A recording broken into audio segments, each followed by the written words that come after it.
सबों को जय यीशु यीशु सहाय प्रेज द लॉर्ड। प्रार्थना का परिवार फिर से आप सबों का प्रभु यीशु मसीह के जीवित और सामर्थ्य नाम से हमारी अगुआ प्रभु की दास सिस्टर एस्थर, प्रभु के दास भाई राज और हम सभी भाई बहन आप सबों का हार्दिक स्वागत करते हैं, हार्दिक अभिनंदन करते हैं। आशा है कि आप सभी ईश्वर की दया से, ईश्वर कृपा से कुशल होंगे, ईश्वर के प्रेम से भरे हुए होंगे और ईश्वर ने आपके जीवन में अपने आशीषों को दिया है, ऐसा हम विश्वास करते हैं। सचमुच में प्रभु की यह अद्भुत कृपा है हम सबों पर कि वह हर रोज़ हम सबों को साथ में मिलाते हैं, साथ में एकत्र करते हैं कि हम साथ मिलके उसके निकट आएँ, उसकी स्तुति उसकी महिमा करें, उसके वचनों को सुने। प्रभु ने बीते समय से अद्भुत रीति से हमारे जीवन में कार्य किया है। अपने दास दासियों के माध्यम से उसने निरंतर हमारे जीवन का पथ प्रदर्शन किया है। वह प्रभु आज भी हमारे जीवन में कार्यरत है। तो आइए, जब प्रभु ने आज की संध्या समय फिर से हमें यह सुंदर मौका दिया, समय दिया, हम इस समय को प्रभु को समर्पित करें। तभी की इस संध्या आराधना प्रार्थना में आरंभिक प्रार्थना करेंगे बहन अंजना। आज आराधना में अगुवाई करेंगे बहन कीर्ति, बहन अंजना, बहन मेरी। वचन पढ़ेंगी बहन कीर्ति। आज वचनों की उद्घोषणा प्रभु अपनी बेटी, अपनी दासी हमारे अगुआ सिस्टर एस्थर के माध्यम से करेंगे और अंतिम विशेष आशीष की प्रार्थना होगी भाई राज के द्वारा। तो आप सब जहाँ कहीं भी हैं, अपने मन को, अपने हृदय को इस समय अपने सृष्टिकर्ता परमेश्वर की ओर लगाएं। हम साथ मिलके आज फिर से प्रभु की स्तुति, उसकी आराधना करते हैं। धन्यवाद।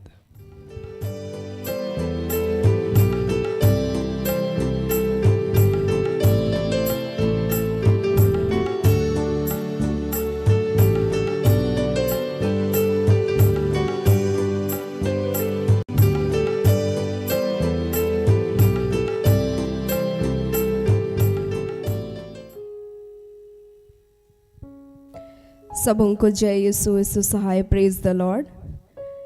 आइए इस वक्त हम प्रार्थना में आगे बढ़ेंगे।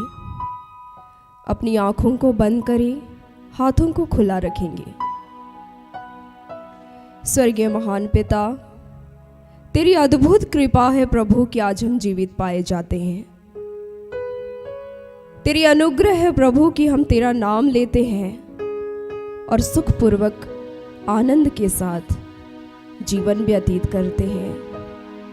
हे पिता, तूने हमें क्या नहीं दिया प्रभु, तूने हमारे लिए क्या नहीं किया। जब हम रोए आपने हमारे आंसुओं को पोंछा, जब हमारा दिल टूट गया प्रभु आपने अपने प्रेम से हमें समेट लिया। जब हम गिरे, जब हम तड़पे, जब हम कराहते रहे प्रभु आपने अपनी गोद में हमें उठा लिया, अपने लहू से सींच कर हमें नया बनाया प्रभु। हमें शक्ति डाल दी, हमें जान डाल दी, हमें ऊर्जा का संचार किया प्रभु, ताकि हम फिर से बार बार तेरे नाम को लेते रहे, तुझे पुकारते रहे प्रभु। हम इस योग्य तो नहीं पिता, हम अपने आप को कई बार प्रभु आपसे दूर महसूस करते हैं, क्योंकि बार बार हम वो कर बैठते हैं पिता जो आप नहीं चाहते। हे पिता, इस घड़ी इस वक्त में पिता हम सबको आत्मा में एक कर दीजिए, अपनी आत्मा से हमें भर दीजिए, हम में वो सामर्थ, वो शक्ति का संचार कीजिए प्रभु, कि जब हम गाएं तो प्रभु दिल से गाएं, जब हम तेरी आराधना करें प्रभु हम आनंद के साथ तेरे प्रेम को महसूस कर सके। पिता, आज के इस दिन को आपने पवित्र ठहराया है पिता। इस वक्त तूने ये अवसर दिया है प्रभु कि हम सब प्रभु तेरे नाम को पुकारेंगे, हम सब तेरी वाणी को सुनेंगे। हम धन्यवाद देते हैं कि आप इस वक्त हमसे बातचीत करने जा रहे हैं। धन्यवाद देते हैं कि आपकी निगाह हम पर टिकी है और इस वक्त के लिए हम धन्यवाद देते हैं कि हम इस वक्त पिता आपकी ओर देखते हैं। हे प्रभु, हम सबको इस वक्त अपनी आशीषों से भरिए प्रभु, हमारे गुनाहों से हमें धो डालिए। हे पिता, इस वक्त प्रभु हमें एक नया जीवन दीजिए। आज की इस आराधना को, प्रार्थना को, वचन की उद्घोषणाओं को आपके हाथों समर्पित करते हैं प्रभु। हे पिता, हम कहाँ जाएं प्रभु, आप ही के पास तो जीवन है। हम तेरे निकट आते हैं, सब कुछ आपके हाथों समर्पित करते हुए ये प्रार्थना हम यीशु मसीह के नाम से मांगते हैं। इसे सुनकर अपने स्वर्ग राज में ग्रहण कर, आमीन।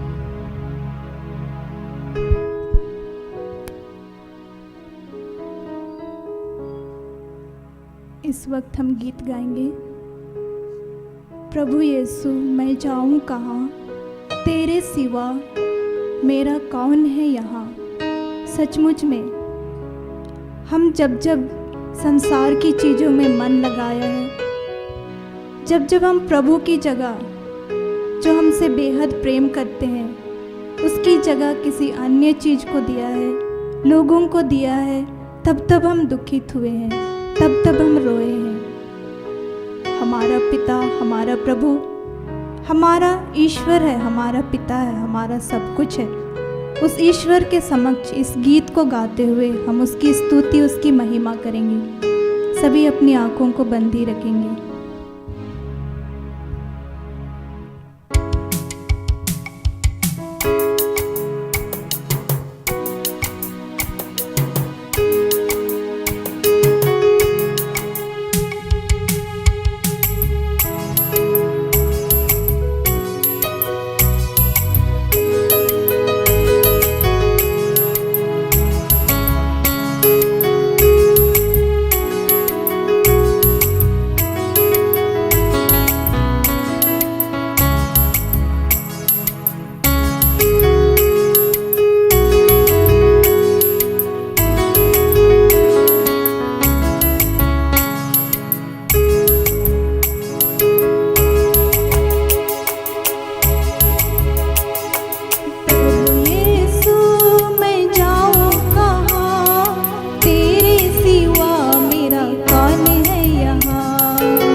यीशु मैं जाऊं कहाँ, तेरे सिवा मेरा कौन है यहाँ।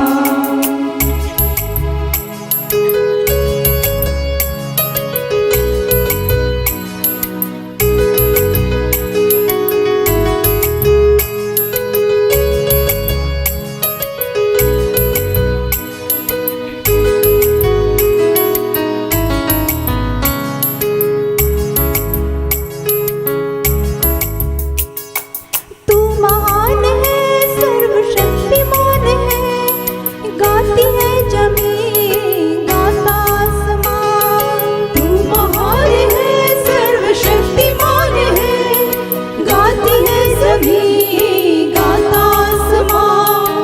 तू महान है, सर्वशक्तिमान है, गाती है जमीन गाता आसमान।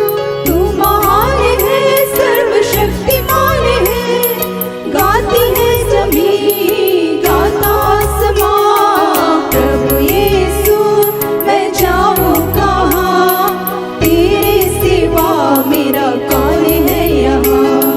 प्रभु यीशु मैं जाऊं कहाँ, तेरे सिवा मेरा कौन है यहाँ। प्रभु यीशु मैं जाऊं कहाँ, तेरे सिवा मेरा कौन है यहाँ। तेरे सिवा मेरा कौन है यहाँ। तेरे सिवा मेरा कौन है यहाँ।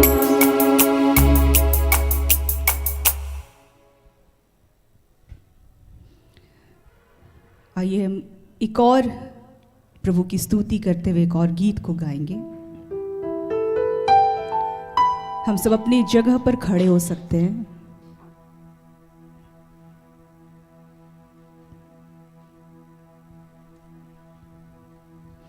इस वक्त हम पूरे हृदय से प्रभु की आराधना करेंगे। आज के दिन ईश्वर ने हमें फिर से अवसर दिया है कि हम उनके नाम पे उनकी आराधना करें। तो इस वक्त हम अपना पूरा मन हृदय ईश्वर की ओर लगाएं।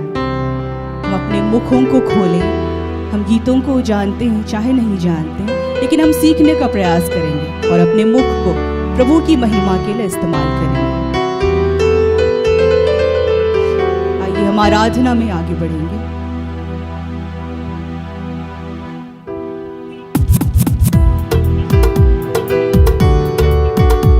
हम ताली बजा सकते हैं।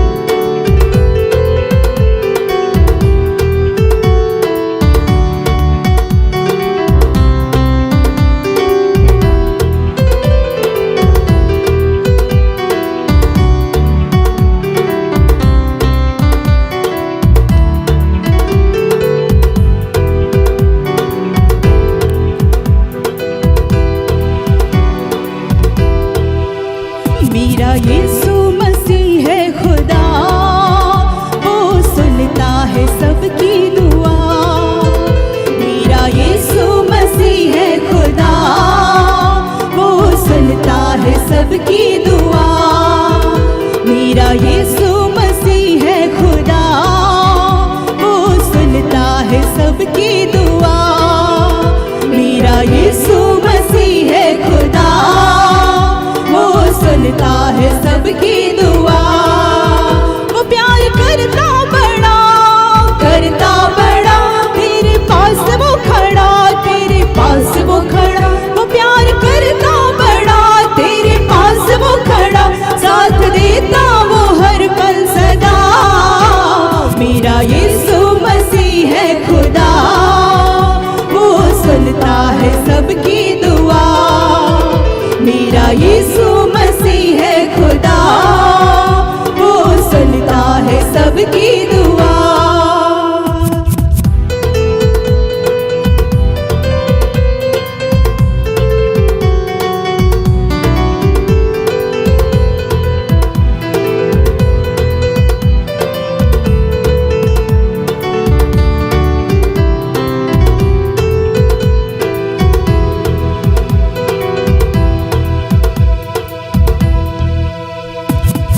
उसने लंगड़ों को चलना सिखाया, अंधों को आंखें दी पास बुलाया। उसने लंगड़ों को चलना सिखाया, अंधों खिदी पास बुलाया। जो पुकारते हैं शिफा पा जाते हैं, जो पुकारते हैं शिफा पा जाते हैं। हर मुश्किल में साथ खड़ा मेरा यीशु मसीह है खुदा, वो सुनता है सबकी दुआ। मेरा यीशु मसीह है खुदा, वो सुनता है सबकी दुआ।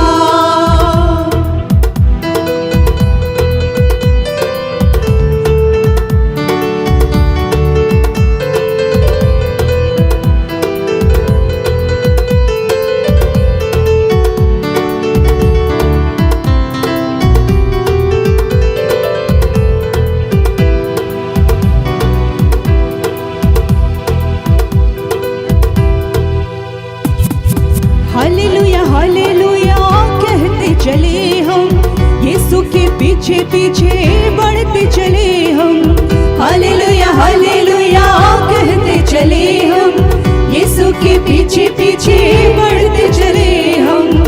जिंदगी पाएंगे हम, पाएंगे नया बल पाएंगे, नया बल पाएंगे। जिंदगी पाएंगे नया बल पाएंगे, उसके साथ रहेंगे सदा। मेरा यीशु मसीह है खुदा, वो सुनता है सबकी दुआ। मेरा यीशु मसीह है खुदा, वो सुनता है सबकी दुआ।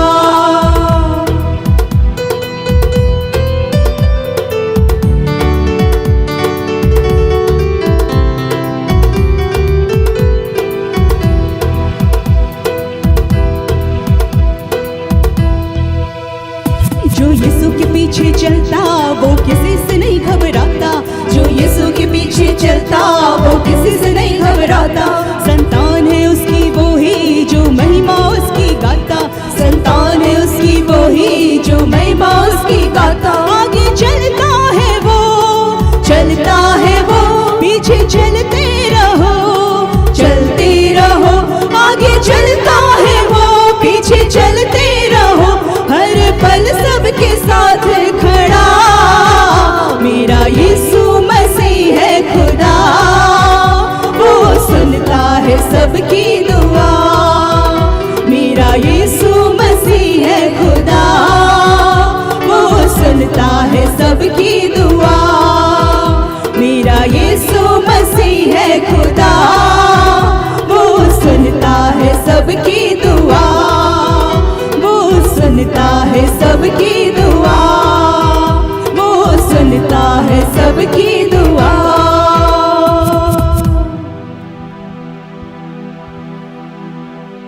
सचमुच प्रभु आप हमारी हर एक दुआओं को, हर एक प्रार्थनाओं को सुनते हैं प्रभु। कई बार हमारे जीवन की परिस्थितियां ही ऐसी होती है प्रभु कि हम निराश होने लगते हैं। हमें लगता है कि हम अकेले हैं, हमें सुनने वाला कोई नहीं है। लेकिन हे प्रभु उस वक्त भी आप हमारे साथ होते हैं। आपने जैसा वादा किया है कि मैं हमेशा तुम्हारे साथ रहूंगा, तो हाँ प्रभु आप अपने उस वादे के निमित्त हमेशा हम सबके साथ रहते हैं प्रभु। हम आपको धन्यवाद देते हैं। हे पिता ईश्वर हम धन्यवाद देते हैं कि आपने हमारी आराधना की भेंट को ग्रहण किया है प्रभु। इस संगति के लिए हम फिर से आपको धन्यवाद देते हैं प्रभु कि आपने हम सबको ये अवसर दिया प्रभु कि हम एक साथ मिलकर आपकी स्तुति गान करें प्रभु। हम आपको धन्यवाद देते हैं। इस वक्त प्रभु हम फिर से सिस्टर एस्थर को, ब्रदर राज को आपके हाथों में समर्पित करते हैं कि प्रभु आज फिर से आप उनके माध्यम से हम सबके बीच में आने जा रहे हैं प्रभु। उनके मुख से होकर प्रभु हम सबको फिर से नई शिक्षाओं को देने जा रहे हैं। हे पिता हम सबकी आत्मिक आँखों को, आत्मिक कानों को, आत्मिक बुद्धि को खोलिएगा प्रभु, ताकि जो बातें आप उनके माध्यम से रखने जा रहे हैं वो तमाम बातें हम अपने जीवन में ग्रहण कर पाए। हे पिता ईश्वर साथियों पूरे विश्व में जितने भी आपके प्रचारक हैं, जो आपके नाम से आपकी सेवा का कार्य कर रहे हैं, जो आपके वचनों की उद्घोषणा कर रहे हैं, उन सब के संग और साथ हो लीजिएगा प्रभु, और उनके भी माध्यम से अपने अद्भुत कार्यों को करते चले जाइएगा। हे पिता ईश्वर हम धन्यवाद देते हैं जितने लोग भी इस प्रार्थना सभा में जुड़े हैं, एक एक की प्रार्थनाओं को, एक एक की निवेदनों को आपने सुना है और अपने स्वर्ग के राज्य में ग्रहण किया प्रभु। हम आपको धन्यवाद देते हैं। हर एक बातों के लिए फिर से आपको धन्यवाद देते हैं प्रभु, और इस प्रार्थना को हम आपके बेटे उद्धारकर्ता यीशु मसीह के नाम से मांग लेते हैं। दया से सुनिए और स्वर्ग के राज्य में ग्रहण कीजिए। आमीन।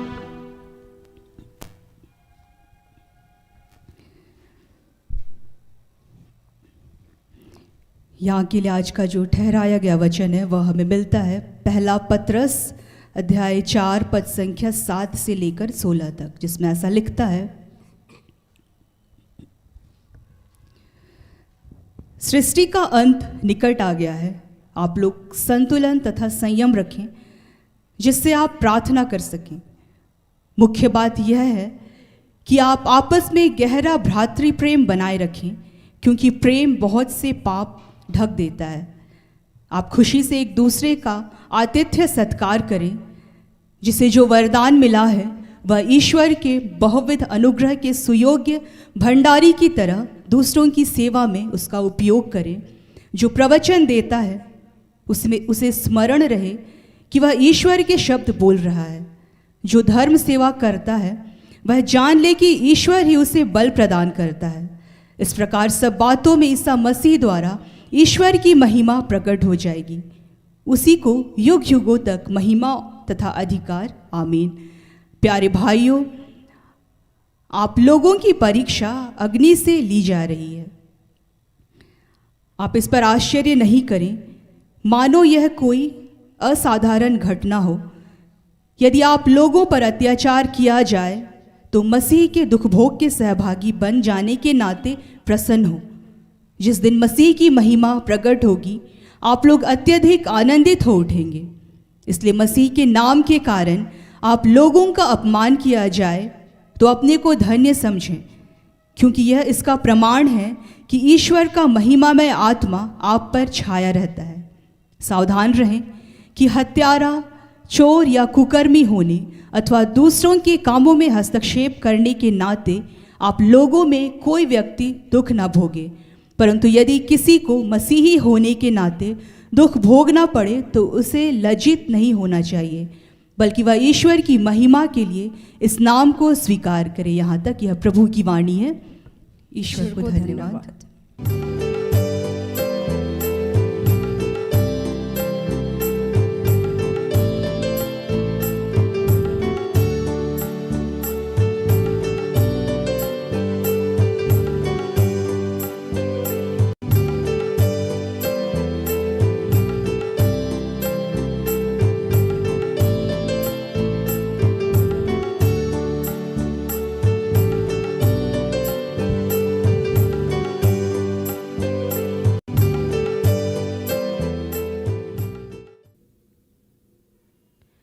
सबों को प्रार्थना योद्धा परिवार की ओर से प्रेज द लॉर्ड। जय यीशु सहाय। आइए हम लोग वचन में आगे बढ़ने के पूर्व हम प्रभु से प्रार्थना करें। आज पिता से हम जुड़ सके। बहुत सारे कार्य होते हैं जहां हम पिता से अलग होकर जीते हैं। प्रभु ने ये हम सबों को अनुग्रह दिया कि आज हम उसके निकट आए हैं। हे पिता, इस घड़ी हम तुझसे प्रार्थना करते हैं पिता, पुत्र, पवित्र आत्मा के नाम पर। पिता परमेश्वर, आपके आत्मा की अधीनता को चाहते हैं। पर प्रभु पिता, हम धन्यवाद करते हैं, आपने अपने संगति में हम सबों को बुलाया है पिता, सचमुच में। पर प्रभु हे पिता परमेश्वर, कि आज के दिन में हम आपके नाम की स्तुति, महिमा और प्रशंसा सदा ही कर सके। पिता परमेश्वर, जहाँ भी तेरे नाम से जितने तेरे सेवक और सेविकाएं, तेरे दास और दासियां खड़े हैं पिता, आज होने दे पिता, पुत्र, पवित्र आत्मा के नाम पर पिता, एक एक के मुख के द्वारा आप बातचीत करना पिता। तेरे वचन के उस रहस्य को प्यारे प्रभु, हम तेरे आत्मा के बगैर ना ही हम सुन सकते, ना ही हम सुना सकते, ना ही उस वचन के अनुसार हम चल सकते। पिता परमेश्वर, पवित्र आत्मा का ये अभिषेक इस घड़ी हम सबों को दीजिए पिता। और आज के दिन में प्यारे प्रभु, एक एक अपने सेवक सेविकाओं के मुख के द्वारा आप बोलिए पिता परमेश्वर। जैसे आपने यिर्मयाह नबी के मुख को स्पर्श किया, अपने शब्दों को रखा मेरे पिता, आज होने होने दे। आपका वचन प्यारे प्रभु हम में से हर एक के मुख के द्वारा पिता परमेश्वर आप बोलिए पिता। आज हम तुझसे प्रार्थना करते हैं, जो भी बंधने हैं, जो भी रुकावटें हैं पिता, यीशु मसीह के नाम से तोड़ते हैं पिता। हम सबों के पापों के लिए तुझसे क्षमा चाहते हैं पिता। तू तो हमारे पापों की उद्धार और मुक्ति के लिए अपने एक लौते पुत्र को प्यारे प्रभु तूने जगत में दे दिया, क्रूस पर अर्पित कर दिया पिता। सचमुच में यीशु के लहू बहाए जाने के द्वारा हम सभी शुद्ध और पवित्र किए गए हैं पिता परमेश्वर। इस घड़ी जहाँ से भी तेरे जीवित वचन को सुनने के लिए जितने आपके बेटे और बेटियों के मन और आत्मा को तैयार किया पिता, आज पिता परमेश्वर हर एक के हृदय रूपी जमीन को आपने उपजाऊ बनाया है। आपका वचन एक एक के जीवन में फलवंत हो रहा है पिता। आज हम धन्यवाद करते हुए पिता परमेश्वर इस घड़ी सारी बातों का नियंत्रण आपके हाथों देते हुए इस प्रार्थना को प्रभु यीशु मसीह के नाम से मांगते हैं। दया से सुनिए और ग्रहण कीजिए, आमीन। आज का जो वचन हम सबों को दिया गया है, पहला पत्रस जिसको पेत्रुस भी कहा जाता है, 4 पद संख्या 7 से 16। सब बातों का अंत तुरंत होने वाला है, इसलिए संयमी होकर प्रार्थना के लिए सचेत रहो। सब में श्रेष्ठ बात यह है कि एक दूसरे से अधिक प्रेम रखो, क्योंकि प्रेम अनेक पापों को ढांप देता है। बिना कुड़कुड़ाए एक दूसरे का अतिथि सत्कार करो। जिसको जो वरदान मिला है वह उसे परमेश्वर के नाना प्रकार के अनुग्रह के भले भंडारियों के समान एक दूसरे की सेवा में लगाए। यदि कोई बोले तो ऐसा बोले मानो परमेश्वर का वचन है। यदि कोई सेवा करे तो उस शक्ति से करे जो परमेश्वर देता है, जिससे सब बातों में यीशु मसीह के द्वारा परमेश्वर की महिमा प्रकट हो। महिमा और साम्राज्य युगानुयुग उसी का है, आमीन। हे प्रियो, जो दुख रूपी अग्नि तुम्हारे परखने के लिए तुम में भड़की है, इससे यह समझकर अचंभा न करो कि कोई अनोखी बात तुम पर बीत रही है, पर जैसे जैसे मसीह के दुखों में सहभागी होते हो आनंद करो, जिससे उसकी महिमा के प्रकट होते समय भी तुम आनंदित और मगन हो। फिर यदि मसीह के नाम के लिए तुम्हारी निंदा की जाती है तो तुम धन्य हो, क्योंकि मसीह का आत्मा जो परमेश्वर का आत्मा है तुम पर छाया करता है। तुम में से कोई व्यक्ति हत्यारा या चोर या कुकर्मी होने या पराये काम में हाथ डालने के कारण दुख ना पाए, पर यदि मसीही होने के कारण दुख पाए तो लज्जित ना हो, पर इस बात के लिए परमेश्वर की महिमा करे। आज इस वचन के द्वारा ईश्वर इस बात को बतलाना चाहते हैं। कल हम लोग इससे अगले अध्याय को हम लोग सुने थे, पहला पत्रस 5 से हम लोग कल का वचन हम लोग अपने दास भाई राज के मुख के द्वारा प्रभु बोल रहे थे। आज ईश्वर ठीक उससे पहले का वचन दे दिए हैं 4, और इसमें ईश्वर इस बातों को बतलाना चाहते हैं कि न्याय का समय आने वाला है। तो इसके लिए हम सबों को क्या करना है? तैयार रहना है। अब हम लोग तैयारी कैसे करेंगे? चूँकि अचानक प्रभु यीशु आएंगे और न्याय करेंगे, और जैसा हम लोग होते हुए देख रहे हैं जगह जगह पर भूकंप हो रहा है। इन दिनों हम लोग देख रहे हैं कि ईश्वर का न्याय का कार्य आरंभ हो चुका है। कब होगा, किस रूप से होगा, हम लोग को इसको जानने के लिए बाइबल में पढ़ेंगे तो ये सारी बातें लिखी गई है। और ईश्वर बोल रहे हैं कि इसलिए सब चीज़ का अंत तुरंत होने वाला है। तो आप क्या करेंगे? हमारी बहनें एक दिन बोल रही थी, अच्छा ठीक है, जो भी गलती की हैं सबसे पहले तो हम लोग को क्या करना चाहिए? क्षमा मांग लेना चाहिए। कब प्रभु आएंगे और हम लोग को लेकर चले जाएंगे। आज तक जो भी गुनाह किए हैं तो हम क्या कर रहे हैं? तैयार रहें, प्रार्थना करें। और वो लोग गाड़ी में बैठते ही तुरंत ईश्वर से क्या करने लगे? माफ़ी मांगने लगे। क्योंकि हमको नहीं पता जब हमारा अंत होगा वही हमारा न्याय है, और ईश्वर जैसा हम भले और बुरे कार्य करेंगे उसी के अनुसार हमारा क्या करेंगे? न्याय करेंगे।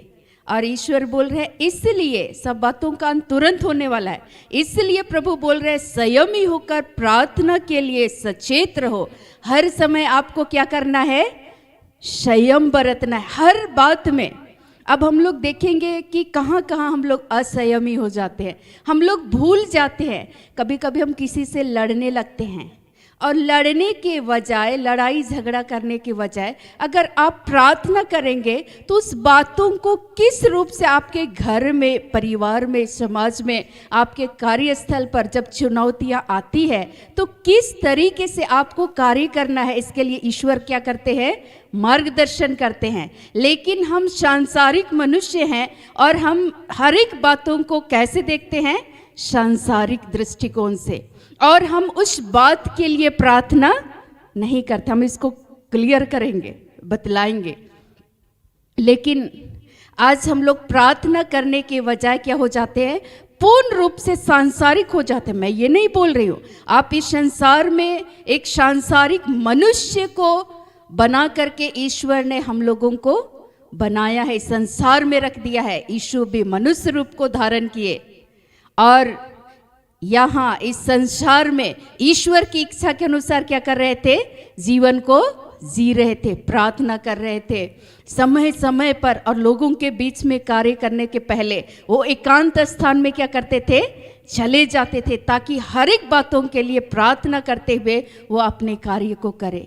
लेकिन मैं वचन की ओर आप लोगों को लेकर जाना चाहूँगी कि कैसे यीशु मसीह कार्य कर रहे थे उस समय में लोगों के बीच में। आज इसी बात को पतरस उस समय में अपने लोगों को, एशिया माइनर के जो लोग तितर बितर हो गए थे, भटक रहे थे, उन लोगों को समझाते हैं, उत्साहित करते हैं कि यीशु मसीह पर विश्वास करते हुए आपको आपके जीवन में कई बार दुख भी उठाना पड़ेगा, लेकिन इस समय में आपको सांसारिक रीति से सोचना नहीं है, लेकिन आत्मिक रूप से आपको क्या करना है? सोचना। ये सोचना है कि हो सकता है मेरा अंत इसी समय हो जाए। तो अगर हम लड़ते रहेंगे, मुंह से गाली देते रहेंगे, उसी समय हम मर गए तो मैं अक्सर बोलती हूँ, अगर हम लड़ाई झगड़ा कर लिए क्रोध की आवेश में, उसी समय हमारी मृत्यु हो गई तो हम कहाँ जाएंगे? कभी ठहर कर हम लोगों को सोचना चाहिए, विचार करना चाहिए, पर हम लोग इस पर विचार नहीं करते हैं। हम संसार की चीज वस्तुओं के पीछे हम भागे चले जा रहे। ईश्वर आज बोल रहे बेटा ठहरो, संयमी हो और क्या करो? प्रार्थना करो। ईश्वर इस बातों को कहना चाहते हैं।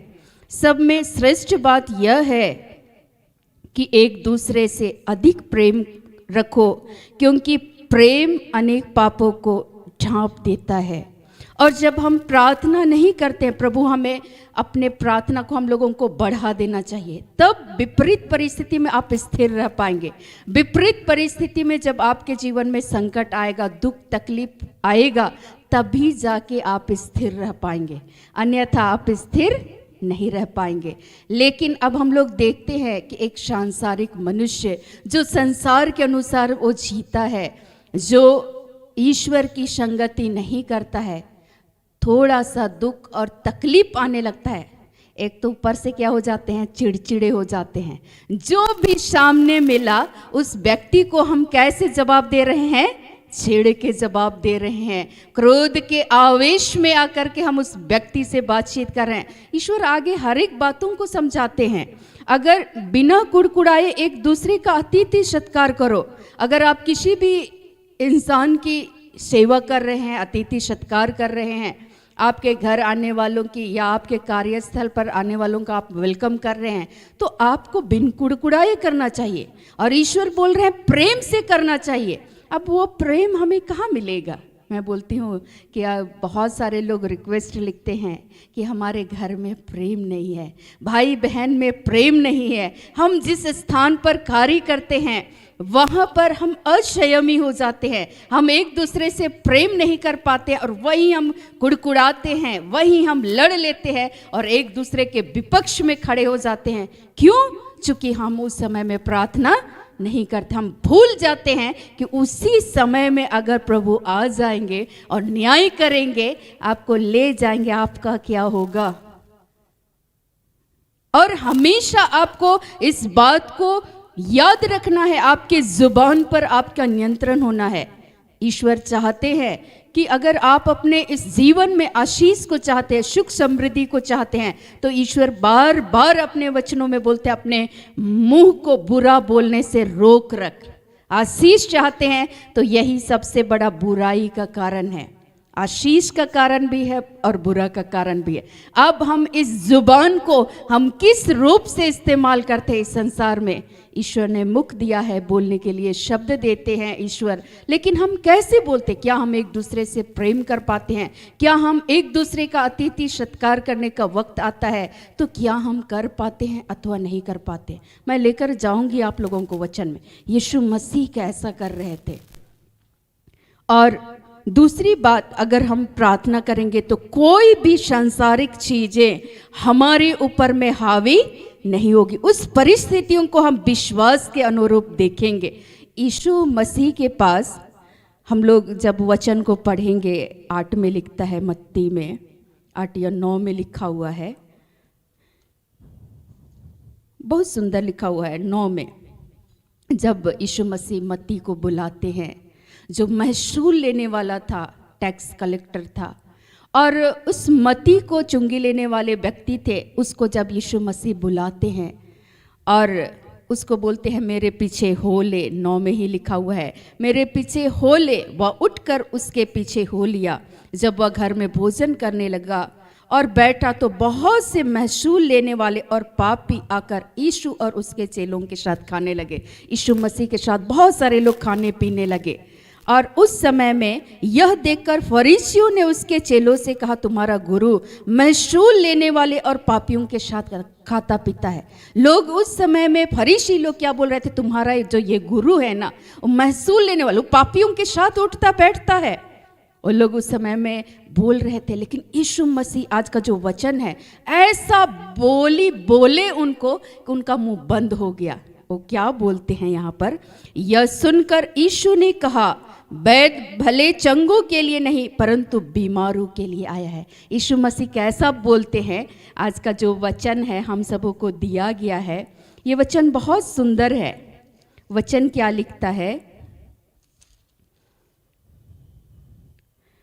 जिसको जो वरदान मिला है वह उसे परमेश्वर के नाना प्रकार के अनुग्रह के भले भंडारियों के समान एक दूसरे की सेवा में लगाए। यदि कोई बोले तो ऐसा बोले मानो परमेश्वर का वचन बोल रहा है। यीशु मसीह ईश्वर के वचन को क्या कर रहे थे, बोल रहे थे। बोलते हैं क्या कि वैद भले चंगों के लिए नहीं आए हैं, किसके लिए आए हैं, बीमारों के लिए। तो जब वो लोग उनका विरोध कर रहे थे तो उस समय यीशु मसीह उनको कैसा शब्द बोल रहे थे। तो हम लोग को भी तो ऐसा बोलना है ना कि सामने वाले का मुंह क्या हो जाए, बंद हो जाए। लेकिन इस शब्द को बोलने के लिए अगर हम प्रार्थना नहीं करेंगे, अपना प्रार्थना नहीं बढ़ाएंगे, संयमी नहीं होंगे, तुरंत फट जवाब देंगे, तो अधिक जहाँ पर बातचीत होती है वहाँ झगड़े भी उत्पन्न होते हैं। पर इसी बक बक बक बक करते थे, दिन भर प्रार्थना करते थे, नियम कानून का पालन करते थे और उसके बाद बार बार वे उलझ जाते थे यीशु मसीह से ही। लेकिन उस समय भी यीशु मसीह ऐसा बोलते हैं कि उनका मुंह क्या हो जाता है, बंद हो जाता है। तो जब आप अतिथि सत्कार करते हैं तो ऐसा करें मानो आप किसकी कर रहे हैं, ईश्वर की कर रहे हैं। ऐसा बोलना है मानो आप ईश्वर के वचन को बोल रहे हैं। अगर आपको ईश्वर सेवा करने का ये वरदान को दिया है, ईश्वर ने सेवा कार्य के लिए बुलाया है, तो आपका जो बुलाने वाला है वो शक्तिशाली परमेश्वर है। और यीशु मसीह भी पिता से प्रार्थना कर रहे थे, तो वैसे ही एक एक जो सेवा कार्य को करते हैं जहां भी, वो ईश्वर से उस बल को, उस सामर्थ्य को मांगे। और जब आप करेंगे तो उस काम को बड़े आनंद के साथ करेंगे। और जब आप कार्य करेंगे, दुख भी मिलेगा तो आप खुश होंगे, आनंदित होंगे। आज का जो ये वचन है, ये व्यवहारिक शिक्षा को बतलाया जा रहा है। क्योंकि जब आप प्रार्थना नहीं करेंगे, आपके अंदर चिड़चिड़ापन आएगा, आपके अंदर में वो प्रेम का जो स्वभाव होता है, ईश्वर का प्रेम, वो प्रेम दिखेगा ही नहीं। क्योंकि आप झगड़ा करेंगे, मुंह से गाली गलौज करेंगे, आप शब्द बोलेंगे, और ये प्रभु को भाता नहीं है। और बार बार ये वचन लिखा हुआ है, याकूब 5 में भी लिखता है, 20 में जब हम लोग पढ़ेंगे तो यहाँ भी लिखता है प्रभु का वचन।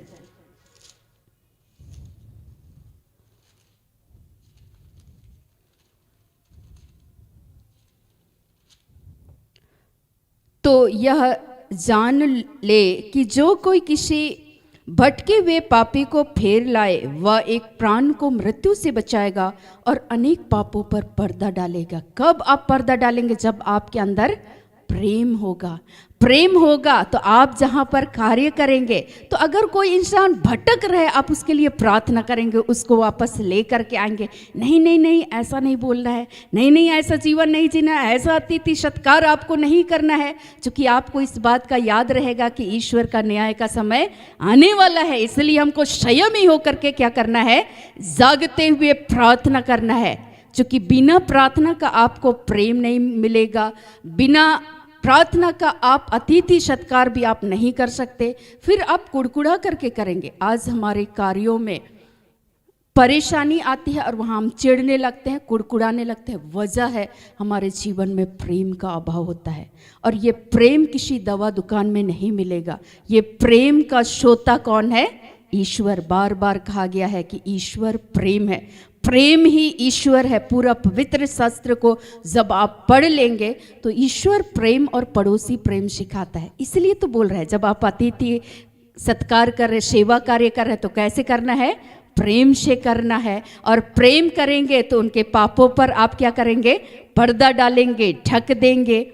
ये सारी व्यवहारिक शिक्षाओं को आज हम लोगों को बतलाया जा रहा है। और नीति वचन में भी जब हम लोग पढ़ेंगे, जिसको सुक्ति ग्रंथ कहा जाता है, 10:12 में भी लिखा हुआ है। दूसरे खंड में, पहला खंड में लिखता है, बैर से तो झगड़े उत्पन्न होते हैं, परंतु प्रेम से सब अपराध ढांप जाते हैं, ढक जाते हैं। ढांप देता है कौन? ईश्वर। ईश्वर हम लोग से प्रेम किया, हम लोग पापी ही थे, तो ईश्वर हमसे प्रेम किया तो अपना पुत्र यीशु मसीह को इस संसार में दे दिए। और यीशु मसीह जब पापियों से प्रेम किए, महसूल लेने वालों से प्रेम किए, उनके घर आए और उनको बोले कि तुम मेरे पीछे चलो, और वो चल दिए। और तब लोग उनका विरोध कर रहे थे। आप भी जब यीशु मसीह के साथ उसके राह पर चलेंगे, इस संसार में जब आप ईश्वर पर विश्वास करते हुए जीवन को जिएंगे, तो लोग आपका भी क्या करेंगे? विरोध करेंगे। ऐसी परिस्थिति में आप प्रार्थना करते हुए, संयमी बनकर ईश्वर से प्रार्थना करते हुए, ईश्वर के वचन के अनुसार क्या करना है? चलना है। इसके लिए वो शक्ति और सामर्थ्य कौन देता है? ईश्वर। मैं एक छोटी सी एक गवाही को बताना चाहूँगी। 1996 4 अक्टूबर में जब मेरे पिता की मृत्यु हुई, उस समय में जब मुझे पता चला कि उनकी मृत्यु हो चुकी है, तो मैं सारी व्यवस्था के कार्यों को मैं सोच रही थी कि प्रभु मुझे इस समय में क्या करना चाहिए। और मैं छोटी बच्ची थी, लेकिन फिर भी मैं प्रार्थना कर रही थी इस समय में मुझे क्या करना चाहिए। और प्रभु हमें ये शक्ति देना, ये सामर्थ्य देना, और हम आपके सामर्थ्य के बगैर नहीं कर पाएंगे। मेरी माँ को सांत्वना दिए, घर में सांत्वना दिए, और उसका अंतिम संस्कार का कार्य कैसे होना है इस पे लग गए। किसको कहाँ भेजना है, किसको कब बुलाना है, कहाँ गड्ढा उनके लिए खोदना है जहाँ उनका अंतिम संस्कार हो, इस व्यवस्था के कार्य पर लगे हुए थे। कहाँ पर अगर लोग आएंगे, बहुत सारे छोटे छोटे बच्चे होंगे, उनको क्या मालूम है वे लोग भोजन कैसे ग्रहण करेंगे। मैं इसके लिए भोजन का व्यवस्था कर रही थी। लोग क्या करते, बैठ करके रोते रहते, लेकिन परमेश्वर ने उस समय भी मुझे यह स्मरण दिलाया, जो भी लोग आएंगे, चूंकि ये तय है कि एक दिन आए हैं और एक दिन हमें पिता के घर जाना है, हम परदेशी हैं। इस बात को पवित्र आत्मा बड़े प्रबल तरीके से मुझे स्मरण दिला रहा था, बेटा एक दिन तुम्हारी भी यही दशा होने वाली है। तो मैं उस जगह पर पूरा मैनेजमेंट के उस कार्य को, चूंकि मेरी बड़ी बहन पिताजी के साथ यहाँ रांची पे ही थी, और उसके बाद वो लोग बॉडी लेकर के वो लोग जाने वाले थे, और व्यवस्था के तमाम कार्यों को, और भी बहनें हैं हमारी, लेकिन वे कहीं हॉस्टल में रहती थी, और व्यवस्था के पूरे कार्य को वहाँ पर मैं कर रही थी। और उस समय भी मैं प्रार्थना कर रही थी, प्रभु मुझे इस समय में शक्ति देना, सामर्थ देना, आपके प्रेम को मैं महसूस कर सकूं। और मैं नहीं रो रही थी, मुझे ऐसा महसूस हो रहा था यही तो एक वास्तविकता है, और वो जा रहे हैं इस दुनिया से, चले गए, तो हमें खुशी खुशी उसको विदाई देना चाहिए। और उसके पीछे भी, उसके बाद भी ईश्वर हमारा भरण पोषण कर रहे थे, ईश्वर हमारी देखभाल कर रहे थे। हर एक पल पल में मैंने यही सीखा, ये हमारा कर्तव्य है। और इसके लिए अगर कोई भी अतिथि सत्कार आए, कोई भी मेहमान आए, तो उनको कैसे, उस गेस्ट के साथ कैसे बर्ताव करना है, इसके लिए पवित्र आत्मा मुझे बतला रहे थे। मैं नहीं जानती थी उस समय, लेकिन आत्मा से मैं, कुछ समझ में नहीं आता था, मैं थोड़ी देर ठहर जाती थी।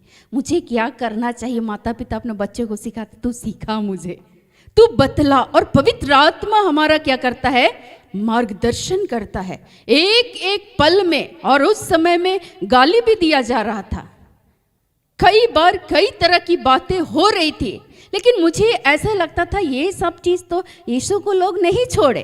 वो क्या गलत किए थे, उसने तो कोई गलत नहीं किया, लेकिन वो गाली के बदले गाली नहीं दिए। जब उसको अपमानित किया गया, लेकिन उन्होंने अपना मुंह नहीं खोला। और मैं सारी बातों को एक विश्वास की दृष्टिकोण से देख रही थी। उस समय में चूंकि मुझे ऐसा लग रहा था ये जो समय है ये थोड़ा समय है, इस समय से मेरा पिता मुझे हाथ थाम कर क्या करेंगे, बाहर निकालेंगे। आज के जो लेखक है पतरस, मुझे उसी के जीवन शैली को मैं याद करती थी। वही पतरस मुझे याद आते थे। वो जब डूब रहे थे, परमेश्वर पिता ने, यीशु मसीह ने उस डूबते हुए पतरस ने आवाज लगाया, उस समय में उसके हाथ को परमेश्वर ने थाम लिया, यीशु मसीह ने थाम लिया। तो वही परमेश्वर दृढ़ता पूर्वक मेरे हाथों को थाम ले और अतिथि सत्कार करना बड़े प्रेम से सिखा। कई बार मैंने देखा जीवन में ऐसे भी स्थितियों को कि मैं परोसती थी और लोग सोचते थे ये अनाथ है, ये लोग गरीब है, ये लोग दलित है, और वे चाय मैं देती थी, मैंने देखा है, चाय उठाकर वहीं रख देते थे, बिस्किट देते थे, बिस्किट वहीं लेके रख देते थे। बहुत बुरा लगता था और मैं चुप करके मैं रोती थी। मैं बोलती थी पिता फिर भी मुझे वही प्रेम देना कि जब भी ये दोबारा आए मैं उसी प्रेम से प्रेरित होकर इनका मैं अतिथि सत्कार कर पाऊँ। कितनी बार मैंने कितने घरों में गया, तब मेरे लिए दरवाजा बंद कर दिया गया। तब मुझे याद आता था कि ईश्वर के पुत्र को, मानव पुत्र को इस संसार में सर रखने के लिए कोई जगह नहीं मिला। मुझे इसका विरोध प्रार्थना के द्वारा करना चाहिए। भजन संहिता में, स्तोत्र में लिखता है, लोगों के बुरे काम करने पर भी मैं प्रार्थना में लीन रहूंगा, मैं प्रार्थना द्वारा उनके कुकर्मों का विरोध करूंगा। आज आप कैसे कर रहे हैं? जब आपको गाली दिया जाता है तो हम पट पट मुंह खोलते हैं। कभी हम ठहर के नहीं सोचते हैं कि ये समय एक अंतिम समय है, न्याय का समय है। अगर इसी समय प्रभु यीशु मसीह आएंगे और हमारा न्याय करेंगे तो हमारा क्या होगा? आज हम सांसारिक मनुष्य जरूर है, हम अपने कार्यों को करना है, लेकिन वहाँ पर यीशु पर विश्वास करते, एक विश्वासी की तरह हमारा आचरण होना चाहिए, हमारा स्वभाव होना चाहिए। हम कुड़कुड़ाते हैं, थोड़ा सा काम बढ़ने लगता है, कुड़कुड़ाने लगते हैं। मैं अक्सर बोलती हूँ यहाँ पर, चाय भी पिलाना है तो प्रेम से पिलाई, अन्यथा मत पिलाइए। क्योंकि आपको सेवा, जो अतिथि सत्कार कर रहे हैं, जो सेवा के कार्य को कर रहे हैं, उसमें आपको ईश्वर के द्वारा जो प्रतिफल मिलना चाहिए, कुड़कुड़ाने की वजह से मिलेगा नहीं। आप तो आशीष उसी समय खो देंगे जब आप अंदर से कुड़कुड़ा, बार बार मेरे ही घर आते, इनको कहीं और जगह नहीं मिलता, घूम फिर करके यहीं आना है। मेरे घर में भी उनके चले जाने के बाद एक से एक मेहमान आते थे, ऊपर से दुख अपने जगह में, कुछ नहीं बोल सकते थे, बहुत सारी कठिन परिस्थितियां थी। बोलते थे, देख प्रभु ये लोग तेरे बच्चे हैं, अब आए हैं, जब भाई जो है वही खिलाएंगे, जैसा है यही हमारा वास्तविक जीवन है। लेकिन प्रभु हम आपके प्रेम से प्रेरित होकर के कार्य करें। कल मैं बतला रही थी कि दूर दूर, पता नहीं कितने दूर के हमारे रिलेटिव वो पहुंच जाते थे और वे बोलते थे, नहीं हमको रहना है इसी घर में। हम बोलते, भाई रहिए, आप भी रहिए। कोई दूर से आया साइकिल बनाने के लिए, वो भी दूर का रिलेटिव, वो भी बोला नहीं मैं यहीं रहूँगा। हम बोले आप भी रह जाइए। तो बोले काम करेंगे क्या, कोई बकरी चराइए, जिसको जो काम मिलेगा वो काम कीजिए, लेकिन मिलजुल करके काम करेंगे। और काम नहीं करेंगे तो हम लोगों को यहाँ खाने के लिए नहीं मिलेगा। जिसको परमेश्वर ने जिस कार्य के लिए बुलाया है, अगर आपको साथ में रहना है तो फिर प्रेम से रहिए। फिर अगर आप जब सेवा कर रहे हैं, कभी आप खाना बनाते तो चिढ़ के खाना मत बनाइए, मैं वहाँ भी बोलती थी। अगर आप कर रहे हैं, परमेश्वर ने ये अवसर को दिया है, तो फिर प्रेम से कीजिए। कई बार बच्चे चिढ़ चिढ़ के रोटी बनाते थे, जैसे आप इरिटेट होकर रोटी बनाएंगे, बार बार हम ही को रोटी बनाना पड़ता है। मुझे को बोला जाता है, कोई 10 रोटी खाता है, कोई 15 रोटी खाता है, आधा रोटी गुस्सा में क्या हो जाता है, जल जाता है। फिर बोलते हैं लीजिए खाइए। मैं सीधे मना करती थी, ऐसा काम करने तो मत कीजिए, इसकी जरूरत नहीं है, क्योंकि इसका प्रतिफल मैं नहीं दे सकती, लेकिन आपको कौन देगा, ईश्वर देगा। झाड़ू लगा रहे हैं तो फिर आप प्रेम से कीजिए। कहीं पर जिस भी जगह परमेश्वर ने आपको कार्य करने के लिए चुना है, आप ईमानदारी से कीजिए। और परमेश्वर ने जब भी ये अवसर को दिया, मैं आनंद के साथ करने का, खुशी के साथ करने का ये प्रयास हमेशा रहा कि दुखी होकर के नहीं, परेशान होकर के नहीं, लेकिन प्रभु के प्रेम को हमेशा स्मरण करते हुए कि नहीं, प्रेम अनेक पापों को क्या कर देता है, ढक देता है। हमेशा अगर कोई गाली भी दिया, अगले पर में बोले तब कैसे हैं, क्या हाल चाल है, बोलते थे पता नहीं तुम्हारे अंदर में क्या है, कुछ नहीं है मेरे पास। पिता के प्रेम को मैं उस पिता परमेश्वर के पुत्र यीशु मसीह के जीवन पर मैं मनन करती थी। वो यीशु, उसने क्या गुनाह किया था जो उस पर थूका गया, जो उसको गाली दिया गया, उस पर बार बार अत्याचार हो रहा था। आप भी जब यीशु मसीह की राह पर, उसके वचन पर चलेंगे, ऐसा नहीं बोल रही हूँ कि दुख नहीं होगा। आज का जो ये वचन है, जो दुख रूपी अग्नि तुम पर आई है, ये परखने के लिए आया है। उस भट्टी में परमेश्वर हम लोगों को डाल कर रखें, और हम लोग अक्सर परीक्षा में क्या हो जाते हैं, फेल हो जाते हैं। बहुत सारे बच्चे एग्जाम आने के पहले क्या हो जाते हैं, बीमार हो जाते हैं, पहले ही डरने लगते हैं, घबराने लगते हैं, परेशान हो जाते हैं, विचलित हो जाते हैं। लेकिन ईश्वर पहले से हम लोगों को बता रहे हैं कि बेटा डरना नहीं, परेशान नहीं होना। ये जो दुख है, ये जो तकलीफ है, ये तुमको क्या करने के लिए आया है, परखने के लिए। भट्टी में डाला जाएगा। एक ईंट को भट्टी में डाला जाता है, दूर कहीं दूसरे स्थान से मिट्टी लाया जाता है, उसको बनाया जाता है, फिर उसको आग की भट्टी में डाला जाता है, तब पकता है। तब आज के समय में वो महंगे ईंट के रूप में बिकता है। ईश्वर आपको कीमती बनाना चाहते हैं, और कीमती बनाना चाहते हैं तो आपको भी ईश्वर क्या करेंगे। हम लोग अक्सर गाना गाते, यीशु है कैसा कुम्हार रे भैया, यीशु है कैसा कुम्हार। आज आप कई बार दुख आता है, बेरोजगार हैं, तकलीफ आती है, आप क्या करने लगते हैं, भुनभुनाने लगते हैं। ऐसा क्यों होता है? क्योंकि आपका प्रार्थना कम है। आप सांसारिक रूप से क्या कर रहे हैं, उस समस्याओं को सोच रहे हैं। कई बार मैं बोलती हूँ दुख होता है तो भाई बोलते हैं ऐसा मत बोलिए, दुख तो जीवन साथी है, दुख में महिमा छाई है। मैं ऐसे ही बोलती हूँ। आज दुख है, प्रभु निकाल देंगे। बोल रहे थे रिट्रीट आने वाला है, फिर कहीं कोई परेशानी में ना फंसे। इस बात का भी भाई राज ध्यान रखते हैं कि कोई भी ऐसा काम ना करे जिससे आप परेशान हो जाए। लेकिन ईश्वर कई बार हम लोगों को क्या करते हैं, जांचते हैं, परखते हैं, जान के वैसे लोगों को आपके सामने में खड़ा कर देंगे। उस समय बेटा बताओ, आप तो परीक्षा में हो, आपको पता ही नहीं है कि वो आदमी सुना के चला जाएगा। लोग सुना करके चले जाते थे, तुम लोग यहाँ से कभी तरक्की नहीं करेगी, कभी तुम लोग एक नहीं हो सकते। मैं मुस्कुराती थी, मैं बोलती थी प्रभु इनको आशीष दे। ईश्वर बोलते हैं जो तुमको शाप देता है उनको आशीष दो। कई बार मैं राह में चलती थी, लोग थूक देते थे, तो मुझे याद आता था कि यीशु को भी लोग क्या किए, थूक दिए, उनको भी थूका गया, उनको भी कोड़े लगाए। मुझे नहीं पता था कि वचन में कहाँ लिखा हुआ है, पर इतना ना उसके जीवन शैली पर क्या करते थे, मनन करते थे कि उसने आखिर नन्हे यीशु ने क्या किया। किसी को ना गाली दिया, किसी को ना कुछ किया, अपना काम कर रहे थे ईश्वर के प्रेम से प्रेरित होकर के। तो मैं बोलती थी, थूक देती थी, मैं बोलती थी प्रभु इनको आशीष दे। लोग भला बुरा बोलते थे, मैं बोलती थी पिता ये लोग नहीं जानते कि ये क्या करें। आज आपकी यही दशा होनी चाहिए, यही आपका स्वभाव होना चाहिए। लेकिन जब आपके समक्ष में ऐसे विपरीत मतलब प्रभु के वचन के खिलाफ चलने वाले लोग जब आ जाते हैं, जिसके अंदर में ईश्वर का भय नहीं है, ईश्वर को लोग नहीं जानते हैं, वे लोग आपके समक्ष में आते हैं, तो आप जो विश्वासी हैं, आप जो यीशु मसीह को मानने वाले हैं, आपका स्वभाव कैसे होना चाहिए। ईश्वर बोल रहे हैं कि आपको तब भी क्या करना है, प्रेम करना है, क्योंकि प्रेम अनेक पापों को क्या कर देता है, ढक देता है।